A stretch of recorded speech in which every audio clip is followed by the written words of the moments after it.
পুলিশের সঙ্গে বুয়েট শিক্ষার্থীদের ধাওয়া পাল্টা ধাওয়ার ঘটনায় উত্তাল রাজশাহী ও চট্টগ্রাম প্রকৌশল ও প্রযুক্তি বিশ্ববিদ্যালয়। বিচারের দাবিতে দুপুর থেকে ঢাকা রাজশাহী মহাসড়ক অবরোধ করে রাখেন রুয়েট শিক্ষার্থীরা।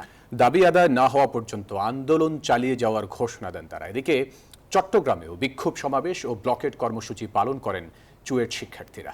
প্রতিনিধিদের পাঠানো তথ্য ছবিতে ডেস্ক রিপোর্ট। পুলিশের সঙ্গে বুয়েট শিক্ষার্থীদের ধাওয়া পাল্টা ধাওয়ার প্রতিবাদে রাজশাহীর তলাইমারি মোড়ে ঢাকা রাজশাহী মহাসড়ক অবরোধ করেন রুয়েট শিক্ষার্থীরা।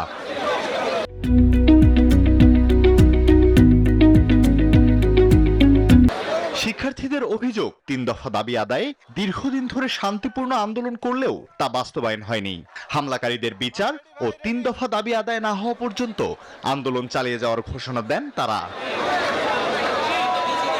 এদিকে একই দাবিতে চট্টগ্রামে বিক্ষোভ সমাবেশ ও ব্লকেট কর্মসূচি পালন করেন চট্টগ্রাম প্রকৌশল ও প্রযুক্তি বিশ্ববিদ্যালয়ের শিক্ষার্থীরা।